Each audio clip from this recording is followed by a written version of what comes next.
Très bonne nouvelle, un très bon Shabbat, Bessorot Tovot. Au Hachem, il y a des personnes aussi qui viennent de l'extérieur, des représentants de la communauté de Pantin, alors aussi on leur passe le bonjour et tous ceux-là qui reçoivent la vidéo.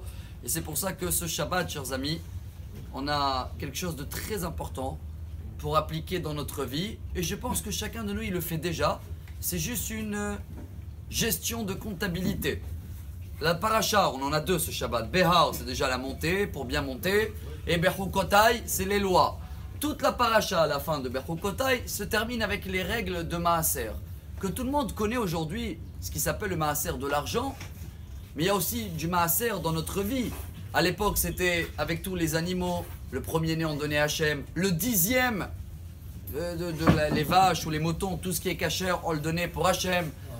Et comment on peut aujourd'hui, chers amis, on va pas pouvoir dans les 3 minutes appliquer les règles de Maaser, mais elle dit la Gemara. Et le Shulchan Aruch, Rabbi Yosef Karo, il a écrit un livre qui s'appelle Shut Avkat Rochel. Et là-bas, il prouve que c'est le seul endroit où Hachem il dit testez-moi. C'est le seul endroit où on a le droit de tester Hachem. Parce que dans la Torah c'est marqué Lotenasun et Hachem Elokechen, ne le testez pas. Mais dans le Maaser, Hachem il dit Asher bishvil shetit Asher. Donne le Maaser et tu vas voir que tu vas devenir riche. Allons-y. Je ne parle pas d'argent aujourd'hui. Parce que c'est vrai que chacun peut donner.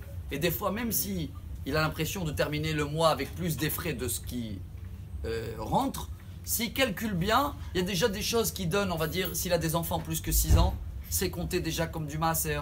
Donc il y a plein de choses qu'il peut déduire et faire sa comptabilité. Et il se trouve qu'il donne les 10%. Mais aujourd'hui, je vais parler de ce Shabbat. Vous savez que Shabbat, c'est marqué à la fin de la paracha de Béar, et Shabbetota et Tishmoru. 2 Shabbats, on a parlé de ça cette semaine, et on est au top, on a Mashiach. Est-ce qu'on arrive à donner le maaser chaque Shabbat de notre temps à Hachem? Ben, la réponse est oui.